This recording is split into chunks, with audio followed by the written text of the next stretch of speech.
Hey, good afternoon and welcome to Zion Made Podcast. We are here live at Kolob Canyon. This place is absolutely stunning, incredible. It is beautiful. It is beautiful, isn't it? Let me introduce my guest that we've got with us today. We've actually been friends for a while. We've known each other for Almost 6 years. I was going to say 5 or 6 years. Mm-hmm. This is Klailea Bennett. Hello. Some of you may have seen her before. She's quite famous. She was famous before I was, right? I don't know I'm about not that. famous at all, but tell us a little bit about you real quick, just a brief, and then I'll ask you some other questions. Yeah, so I'm Klailea from the channel Klailea. I've been doing YouTube since I was about, I want to say 12, almost 13. So I've been doing it for a long, long time. And I've been doing it with my family, but now I have my own channel that I've been doing. And yeah, we met the Nelsons. We met Benji through just our neighborhood, basically. Do you remember how we actually met? I think we came to church. That's We right. were visiting, and we went to church, and I think it was Mother's Day. You're right. That's and right. then we got in touch with you guys. Your grandpa had come to our church, Really? and I was the bishop at the time, and Mhm. he called me on the phone and said, "Hey, we're going to be coming into your church. Just wanted to let you know we're going to be there." He didn't tell me you guys were coming. Uh-huh. And I remember he came and sat up on the stand with me Mhm. because he's a church leader. And as your family came walking in, he didn't tell me that you guys were coming. Yeah. I was looking down at my little kids, and all of a sudden they turned around as you guys were walking in, and they all started pointing. And I'm like, There's more. "Who are these? There's Who a are these bunch of- guys?" There's a big family. Right? So they saw this cute little family come in, and after I found out, all my kids knew who all of you guys were because they had been watching your guys' Really? YouTube channel for a few years. Wait, I think I did know that. Yeah. And so that's true. So we got to talk to you guys after church because you guys were famous already. And then we invited all of you guys and your grandpa over to our house for dinner. And so that was our first introduction. And then the rest was history. We were Yeah. like, we're moving into this ward. That's right. We're moving here right now. So we became good friends, and actually you guys helped us kind of get started with our YouTube channel with our family, Not Enough Nelsons and NFAM. And do you remember what our very first video was that you guys helped us do? Yeah, we did a house swap. A house swap. We swapped houses where we lived in the Nelsons' house and they lived in our house, and we probably did not want to leave after that. We're like, wow, this is nice. So yeah, that's how we met. And actually we've been really close and good friends for a long time now. All right, so one of the cool things that we have in common, just before we sat down here, we were talking, but we weren't talking in English. Nope. No. No one could understand us. No one could understand us. Everyone that was here with us was like, "What are you guys talking? And what language are you talking?" So anyway, 33 years ago, Crazy. I went on an LDS mission, and I was called to serve in Brazil. I served in the states of the Bahia e Sergipe, which was in the original capital of Brazil. And Clay just got home from a mission where she served in Brazil. So we were speaking a little bit of Portuguese. I also served in Brazil. Yeah, you did. And my Portuguese is not very good as you got it because I've been speaking some Spanish Portuguese, and It was more of a Portuguese-Spanish mixture. you were calling me out. Your Portuguese is great. You've got a great accent. I was going to say sotaque because that's what always comes to my brain instead of an accent. But anyway, so I've been home a long time. I have not had a chance to go back. But tell us a little bit about, you were doing YouTube and you went to college for a little while, and then you decided to go and serve a mission. So tell us a little bit about your experience. Why did you decide to go on a mission? Kind of that process of how you got selected, where you went, and a little bit what you experienced. Totally. Yeah, so I served a mission trip in Brazil as well. I did not get back 33 years ago. I just got back actually about 6 months ago. So it's been just a little bit of time since being back. But I was also doing YouTube. So as I mentioned, I was doing YouTube since I was 13, 12, 13-ish. And in our church that we are a part of, we get the opportunity to serve and go on a mission trip, around 18 for guys and 19 for girls. So I decided that I was going to serve a mission. However, it was a little bit hard because I had my YouTube that I had been doing for so long, and leaving your YouTube and kind of just going away from it and just letting it sit there for 18 months can really do some damage. Just missing a month's worth of videos can really do some damage on your channel. So it was a very hard decision to make, but I think I just felt deep down that it was something that I needed to do. And because it was God's plan and it was something that would be beneficial for the world, for myself, I knew that in the end it would work out. Now, I didn't really know if it would work out meant my YouTube channel continuing to do well, me even continuing to do YouTube or what, but I just had the faith. I was trusting in God and the plan that He had for me, and I decided to leave it and go serve a mission for the people of Brazil. However, about a month before I was supposed to leave, I decided, I had a crazy idea that I was going to pre-film enough content for 18 months. Now for my channel, I post every single week, once a week, every week. So that would have been, I can't do math, but would have been over 40 videos. And I had about a month and a half to be able to do that. So I started filming 7 to 9 videos a week, and I had enough videos to post at least 3 times a month. It would be, some months were two times in the month, but most of the time it was 3 or 4 out of the 4 weeks in the month. I didn't realize that you'd filmed all those. I saw some of your videos, but you'd Yeah. pre-film. You know, it's interesting you were saying that. So when we go on missions, it's totally voluntary. This isn't something that you're like supposed to do because it's... And you don't get paid for it. Right, you don't get paid. You actually pay for it. And I remember being your age too. For me, I was an athlete. I had an opportunity. I had a football scholarship at college. And my biggest love was soccer. And I had been training, and I'd made, what do I want to call it? I was in an Olympic development program where I was hoping, and that would have been my dream, that I was going to one day play in the Olympics. And so I was training and doing things and participated on teams and was playing with players from all over the country. And I had a similar situation. It was like, okay, I always felt like, because a lot of the people in our church choose to go on missions and just go serve people, and it's a great opportunity to do that. And I kind of had a similar thing like you. It was like, I'd always planned on it, but I was at a point where I remember my coach was saying, hey, you know, I'm not saying you're going to make the Olympics, and I'm sure I wouldn't have been on that team. I wasn't probably that good. But I remember him telling me one day, and I think I was about 15, he says, do you realize the Olympics are the same year that those kids that are your age would go on a mission? And I knew that, but I didn't really click. It didn't hit you. And so I was kind of the same thing. And so he actually says, well, you need to make a decision, you know. And so I was kind of similar to you, that it was a complete choice that I made. And it just felt like that was what I wanted and I should do, because God was kind of made me feel that way. Impressing that on you. And that was 100% the right decision I made. I would never, ever trade that experience. No, me neither, for sure. For that. So anyway, sorry, I kind of went off on a tangent on you there, but kind of similar there. Yeah, Brazil, Portuguese, and then why we went on mission is it was a personal. Yeah. So another question, kind of going back to Brazil here. So I remember getting on a plane. I had a group of guys that was supposed to travel with me. I think there was 16 of us. There was 2 groups. Oh, that's nice. But I was the only one in our groups that got their visa. So they all got sent to some different missions to wait until they got their visa to go to Brazil. And I ended up getting on a plane, and I had to go by myself. And I remember landing Me too. in Sao Paulo, having no idea in this huge airport how to catch the other flight. No you one don't could really speak English. speak Portuguese, Yeah. and no one speaks English. Totally lost. Yep.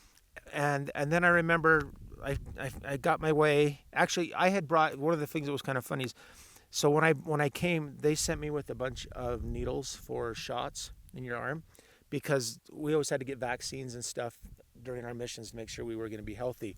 And I had this suitcase full of needles. Oh my gosh. And I remember it got to customs, and they're like, hey, why have you got all these needles? And I couldn't explain this? They actually already knew, because they'd had missionaries come through before that had done it. Okay. It was part of the process. It wasn't like I was doing this and they didn't know. I actually had a letter with me explaining why, but I just remember they scared the crud out of me, because it was like, I don't understand what you're saying. I'm not doing anything illegal here. I'm kind of understanding your gestures, and it doesn't look good. But I was kind of scared. But anyway, when I finally got to the city where I was going to serve in Salvador and met my mission president and the other missionaries, I remember sitting there in my bed, and it was 18 hours. I think it was 13 or 18 hours difference in time. But I just remember all of a sudden realizing I'm in the whole other part of the world all of a sudden, and I don't understand this language, and I'm and in a and completely other like planet. my Almost. the biggest thing that was hard, I think the first thing that was a challenge was number one, the language, not being able to talk. But what was the food like for you? How was it when you arrived to get your first meal? Okay, so here's the thing. I am not a picky eater. And my parents actually always told us, they're like, hey, you can't be a picky eater because you're going to get sent somewhere to live for 2 years to 18 months eating something that's very different from American food. The one thing that I could not get myself to like were beans. You didn't like beans? Were they black beans? All beans. You had all beans? Okay. Any beans. I hated any beans. In Rio, they had, actually served in the 2 places in Brazil, they both had all sorts of beans. Sure, yep. So getting there, I was like, okay, I gotta do this. I ended up loving the beans. I think God actually like blessed my taste buds because I immediately loved, and I'd get platefuls of just beans, just a massive plate just full of beans, and I loved it. So for me, it actually wasn't too terrible. It was definitely an adjustment, but I ended up loving the food and the acai. Yes. I miss the acai, but yes. Yeah. You know, I remember the same thing. Rice and beans became my staple. The people Yes. where I served were not very wealthy. There wasn't a lot of meats. Well, they all ate rice and beans, but Yep. I still today, I just love every it. month, a couple times every month, I want to just. It holds a crave special place in your heart. Absolutely. Yeah. And I remember the fruits. There was so many good fruits and juices. What was your favorite fruit? So many fruits. I loved maracuja. Maracuja was my favorite Which as well. is It's a drink. Passion fruit. Yep, passion fruit. And I love to make that. That was my good. favorite drink. I don't know, but acai like just has acai? my heart. So good. I loved mangoes, cacao. I loved learning what cacao is. Do you know what cacao is? Yep, the chocolate. That's how they get chocolate. I remember trying to pound a seed to get chocolate. Oh, one time, and yeah. it didn't work. One time, my companions had cacao seeds. I don't remember how they got them. And she actually made chocolate. Did she? She like roasted them and everything. We had like this Yeah. powdered chocolate that would just take by the spoonful. That's what you had to do. I remember. What fruit was it that has cashews on it? Do you remember? Kaju. Yep, kaju. That fruit is the Another good. weirdest tasting thing in the world. Well, not weirdest tasting, but it's like the feeling of it. Yes, like it if you has a get it really on your weird- hands or anywhere, it like, first of all, it stains and it is really bad, but it is a very weird texture. Absolutely. All right. I loved Brazil. It took a minute to get accustomed, but Yeah, there were some I adjustments. immediately fell in love with the people, the culture, the food. I felt very comfortable. I remember the first night that I was walking. So where I was at was the original capital of Brazil, and the Portuguese had landed there, and they had actually, it was a slave port originally, and so they had brought over, unfortunately, slaves. It was not the safest place where No. you served. It was definitely one of the highest ranking crime cities. It was could have been a little bit scary, but I always felt safe. Yeah. I definitely did. And I Yep. just remember the first night walking down, there was little tiny alleys, and I remember coming from our culture. I remember just having all these people, and it was kind of like, who's the guy? Bob Marley, I was gonna say. So it's kind of like there were all these guys that kind of looked like Bob Marley, had dreadlocks. And a lot of them were smoking right there, and it was pitch dark, and there was just there, and I was kind of like that first night. I was like, "Oh my gosh, I'm in this dark alley. What am I going to expect This is here?" so new here. And I remember all these people just saying, to the bane and saying Hey, what's hello, up? and immediately that fear kind of just went because I had no idea what to expect. They're so welcoming. Yeah. They're so like embracing. And of you. I learned that maybe I was judging people. I thought, which is not the thing to do. That but it was more fear than judgment. It was just Yeah. what do I expect? So I really learned to love that. Most of the people that I lived with had a darker skin, a little African descent mixed with the Portuguese. You were in Rio. Was it the same? Rio was very similar. The people there, they call them cariocas, That's right. which I remember. they're all darker skinned. Yeah. For sure. Yeah. A lot of them actually thought that I was Brazilian, which was very nice. But they always told me, they said, "Wow, you really look Brazilian until you open your mouth." So I was like, that is very nice of you to say, I think. But yeah, no, the people there were similar, but they were all so welcoming and so nice. You could eat lunch with all these people that you had just met that day. They would want to welcome you into their home and give you all these amazing things. So they were all super, super sweet. There were definitely some moments. I gotta say, I had a similar situation where I traveled alone because I was reassigned for a little bit in California, and then I left by myself to Brazil. However, I had spent 6 weeks not speaking or learning Portuguese, so I spoke it even less than when I had left the training. So I got there, and I had no idea that nobody there spoke Portuguese or English. They all speak Portuguese, but I had no idea that none of them spoke English. So I'm over there with like the 2 sentences that I know, which I think was like, "How are you?" Yep. I think I probably learned "Where's the bathroom," which was not helpful in that moment. But yeah, I was there all alone, and my mission president actually had, like, they were late. So I got there, and there was no one there for me. So I'm just sitting there for about 30, 45 minutes. Then I try to find a help desk, thinking that they'll speak English. They didn't speak English. And I used his phone to translate something. Was able to call my parents through, it was a whole adventure. Eventually I was able to make it there safely, but that was a very welcoming moment. But all the people were trying to help, and they were super, super nice. They're not like, they're not very closed off. They want to help you as much as they can. So that was super, super sweet. And throughout the whole 18 months that I was there, I started to notice that the people there are just so embracing. So when you'd go to knock on someone's door and say, "Hey, I've got a message I'd like to share," they'd always invite you, and that's Yep. not going to happen here in America. And you never knocked on their door. You always clapped your hands. Clapped. Yep. I did the same. So you got a cell phone. We did not have cell phones back when We I were went. blessed. We had little fish. They're called fiches. We had to use a phone and put a little coin in there and call. And Oh yeah. anyway, that was a little different than what you did. But Mm-hmm. did you ever have any times that you had anything that was scary that happened that you remember, or anything that was like just spiritually just amazing that you're never going to forget? Anything that you'd want to tell us about? Scary moments. I was blessed. I never actually got robbed, which is really nice. Nor did I. I have a friend. I have a friend who's out there right now. She's an American, and she looks a lot more American, right? And she's been robbed 3 times in the last month. Wow. So What did they take? I remember people like you're Phones. holding on to the phones. I was gonna say. phones, just your bag. I but they remember usually maybe a just watch. I remember people holding on to Yes. the buses because we had to walk everywhere we went or ride a bus. And I remember there was times, but I don't think I ever got robbed. No, I didn't get robbed, but yeah, my friend has been robbed 3 times now. So I never actually had too scary of moments. I think there were a couple moments where I felt like people were following us, Yeah. but I was pretty safe. Probably because I looked Brazilian, and maybe that helped a bit. But spiritual experiences, I actually had a ton of those. Some super incredible moments where, kind of going back off of what you had said about the kind of judging just off of like first looks or kind of your assumption of things, Sure. basically. The natural man that just naturally Mm-hmm. we look at someone and want to judge them Yeah. based off their maybe they're not the way they look or how much money you may assume they have or their Yeah, yeah, education. yeah. And when you're there, that's just one thing.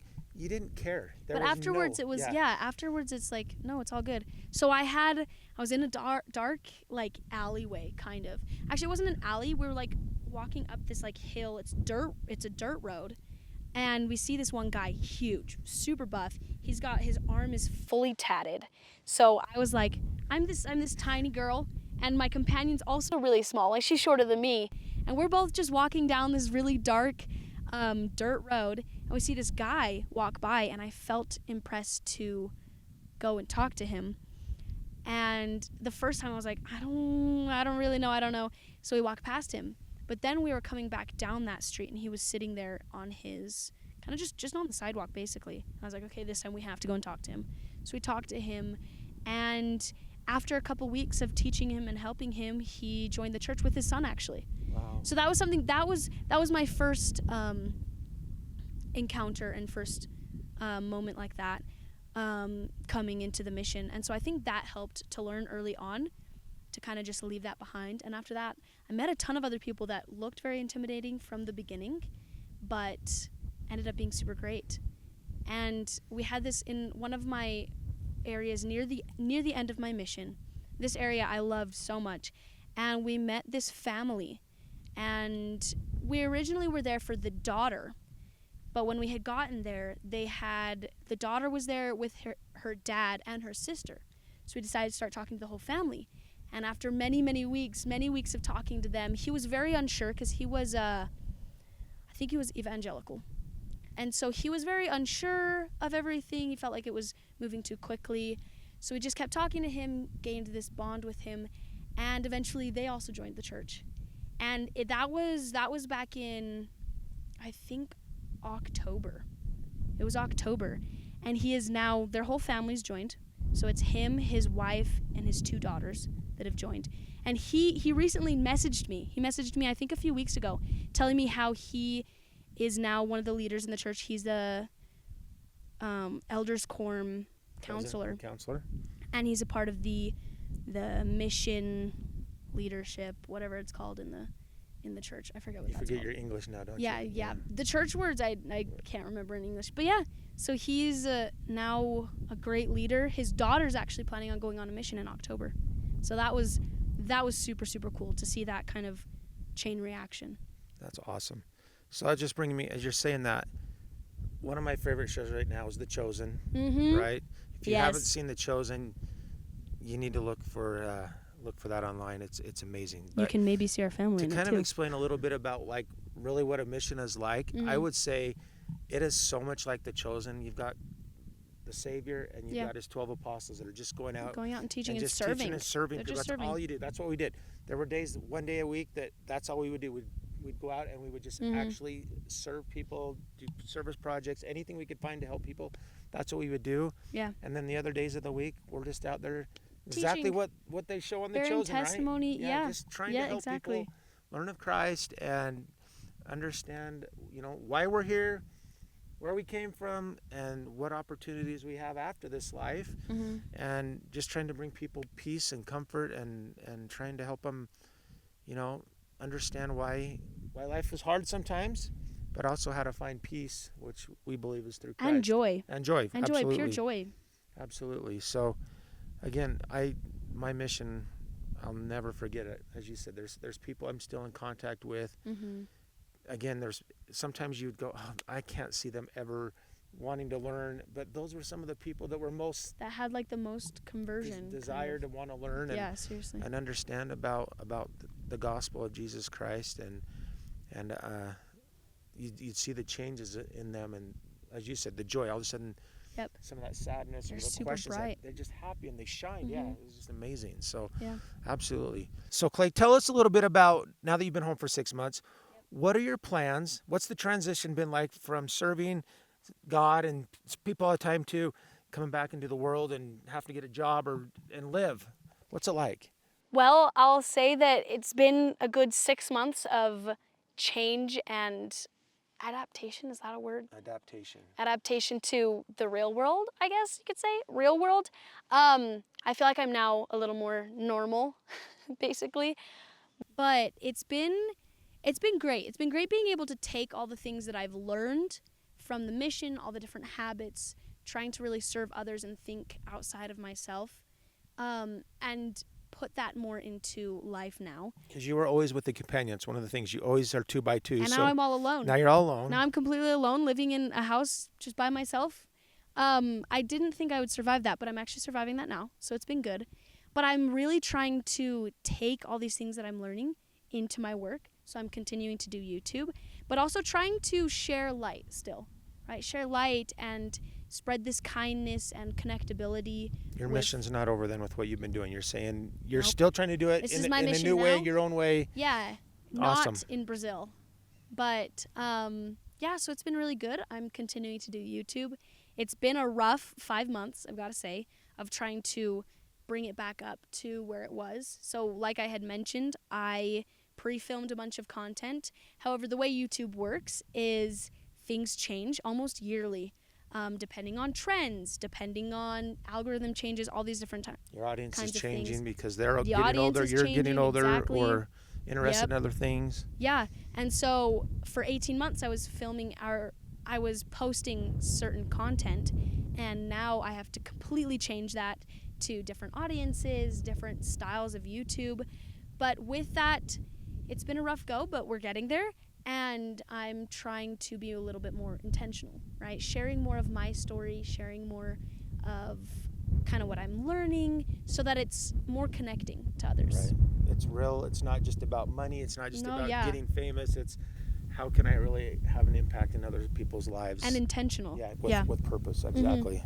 Yeah, exactly. Our family channel is the same way. That's really why We're doing pretty much the same right? thing. You guys have It's a little bit different style, but yeah. Yeah, we all have our own styles, but the goal is how can I affect people in a positive way and The goal is inspire pretty them similar. and share Yeah. what I know. Yeah, that's awesome. Yeah. And then I know you guys obviously have your guys' channels, but this is a little bit different than what I think Not Enough Nelsons usually does. So what have you been up to as well? Because it seems like you're on your own different type of mission that seems pretty cool. Yeah, my wife and kids are always in, filming and doing the YouTube channel that we have, and I'm not on that channel a lot because I'm still doing the things that I love to do, which is building, developing, and I'm in the same path as you a little bit. I haven't been as involved, but I want to share the things that I've learned in life, and I'm trying to do a little bit of YouTube too. And so Zion Made, which is what we're doing. We're out here giving me an opportunity to share about how I build and what I do, because I'm working on a project called Zion White Bison. Yes. We're actually going to take you there. You're going to stay there and have the opportunity to come and experience that. You've heard about that.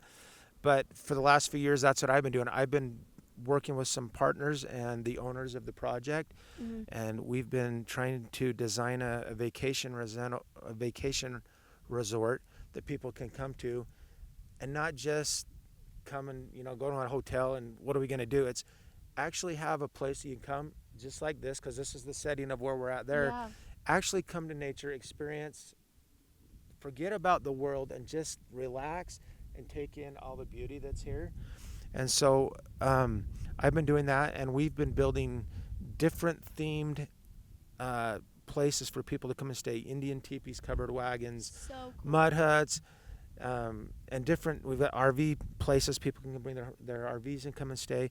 But we're just trying to actually create a location that actually teaches a little bit about history with the Native American Indians, the pioneers, cowboys. And you get like the full experience. You're not just somebody from out of the state isn't just going to come here and be like, okay, well, we know about Zions, right? We've heard of Zions. What do you do? But like, what are you going to do? So you get like the full real experience from locals, basically. So we there's hikes you can go on, but we're also partnering with other people. So when people come, if they're watching our channel, they can actually already know of different activities they can do. We've got hot air balloons. We've got helicopter the whole rides. Experience right here. Right. E-bikes, razors. I mean, there's so many things to do in nature out here. And it's just cool. So beautiful. The weather's awesome. And so that's kind of what I've been doing. And I'm like you, I'm starting to try to share my story, but also give people a place that they can come and create some opportunities with their families or friends to experience life here in beautiful Zion. So I love it. I'm excited. I'm excited for this fun experience that we're going to do. So that's a little bit about me and what I've been doing. But tell me just a little bit more. What are your goals with your channel? What do you want to achieve? What's the direction you're going to go? Yeah, so exactly like what you were talking about and kind of what I mentioned, my channel was something completely different before my mission and while I was on my mission. But now that I've been back, I've kind of, like I said, had this different perspective of everything. So I'm really trying to get into some new styles, basically. I love fashion, love skincare, and of course love shopping. So kind of similar to your daughters, Cassidy. Yeah, I was going to say, you sound just like Cass, Cass. Yeah. You guys have a lot in common too. So, exactly. Yeah. So that's exactly what I'm doing. I'm doing a lot more of that kind of a style or niche, as you could say. And just trying to be more connected to other girls. Because I think when I was younger, I got bullied a bunch, or I just didn't fit in with the crowd, which is what every young girl is wanting, and that's kind of the goal, is to fit in, to be with the coolest people, basically. And so I'm trying to bring a little bit more light and be able to connect to other girls, being that example, basically being like a big sister that I wish I had at that moment, to kind of tell me that, you know, it's okay if you look a little bit different, if you have different passions, if you have different styles and whatnot. So that's really what I am going towards. That's my focus, is more towards those things that girls love, that I specifically love too, but still being able to bring in a little bit of a different perspective on that. I absolutely love that. Having 11 daughters, every one of them are completely different. And I know with Cassidy, the same thing, but I think with YouTube and all the social media, as we hear, there is this stigma that anybody that's on YouTube has this perfect life and everything's perfect. Yes, it's true. And that you're just so lucky and blessed. And reality, as you just said, is we all have different challenges, fears. Oh, yeah. All the things that we want to change about ourselves. And if everything you believe is everyone else's life is perfect and mine's not, you lose who you are and faith in yourself and wanting to achieve that. You have a platform. I'm sure that you've got thousands, probably hundreds of thousands, maybe even millions of people, right, that know you've watched you. Yep. What an impact you can have on the lives of other people, especially young women. I think that is the best thing that you could ever do, and just be as honest and open with people about, no, my life isn't perfect, and I've had hard times, and this is what I've done to get through it. So that's what I get your take. Exactly what I'm doing. Yeah. I think that is amazing, because that is something so many young girls, even older women, they need it in today's world. Everyone struggles with that, especially in today's world. Exactly. Yeah. And we're all here again. You're just serving, trying to help people, and that's real, everybody. I mean, that's just so real. Everything is not perfect. Yes, so seriously. I applaud you for that. I think that is so awesome. That's a Thank great you. thing to be doing. And it's a big passion of mine, which I think helps. When it's a passion of yours and it's something that you love too, you kind of bring forth this different light and this different energy, basically. So if you're someone that doesn't normally maybe want to watch Clay, that's not your thing, because I know everything's different. I guarantee you there's somebody you're going to know in your life that is going to be going through something, that she's a resource. Her channel, like, hey, I heard about this girl Clay. She's got a channel. Maybe you could go watch her, and maybe she'll impact your life or help you a little bit. So Thank you. I hope people shout you out there that's something, that remember her. It's going to be fun. Awesome. It's going to be a party. Awesome. All right, Clay. So we've brought you here, and one of the things I want to do is give you an opportunity to experience maybe something you've never done before. Okay. All right. So boy. As I said, we've got all these things. Would you be interested in going on a helicopter ride, a balloon ride, go rappelling? You ever been rappelling? You know what rappelling is? Going climbing down a steep rock with these cords, and Sounds it's crazy. very exciting. I was scared to death because I'm afraid of heights, but that was something I would do again and again and again. Now it's a challenge. Oh, but boy. Cool. So we kind of told you a little bit before you came out what opportunities there are. Is there anything specifically you want to do so I could set that up for you for next week? I guess let's do some rappelling. Rappelling. Oh, Yeah. my goodness. Sounds exciting. All right. So, my son Bridger. One of the very other first videos we did was Clay and Bridger. Oh my gosh. We kind of set them up that they were kind of in this Handcuffed together. They were handcuffed. That's right. We were handcuffed together for 24 hours. It was kind of a 24-hour handcuff. Bridger fell in love with Clay back then. And Clay, she did not want to be actually related to me, so she told Bridger, "I'm sorry, you're not quite the one. I'm going on a mission. I got these plans in the future, but I got stuff that I'm doing." but so I think Bridger might be the one that's going to go with you, because Bridger is also helping me with the channel, and he's one of the ones that likes to go do the adventures. So would that be cool if Bridger maybe comes here? You know him already? We're not handcuffed together, right? You won't be handcuffed. We will not handcuff you. I guess promise. that would be pretty good. I think that would I'll be accept interesting though, if we see you guys rappelling handcuffed down the. That would, maybe I'll do helicopter then. No. We'll keep the rappelling. We won't do that. We won't handcuff you at all. We won't handcuff. That was funny. That's another video that I'll never forget that we did together as our families together. That was fun. So awesome. Okay. Well, I'll set up a rappelling. Sounds exciting. All right. So Clay, why don't you give yourself a shout out one more time so everybody knows where your channel is and where to stay tuned for the shows or the podcasts or your videos you're going to be doing. Yeah, so my channel is Klailea. It's spelled a little bit differently, but if you just type in Klai, I'm sure the rest of it will pull up. Absolutely. All right. So go watch Clay. Thank you so much for participating in our very first podcast. Yeah, this is fun. It was kind of unique and different, and I hope you'll watch our Zion Made YouTube channel as well. We've got a lot more things we're looking forward to bringing and showing about Zion, and some fun adventures next week, right? Absolutely. Come watch Clay next week on the channel, YouTube. It's going to be cool. Not handcuffed. Handcuffed with Bridger, yes. Not handcuffed. All right, so thank you so much. We'd love to have you subscribe, keep watching, and look forward to the things that we're going to be bringing. Yeah.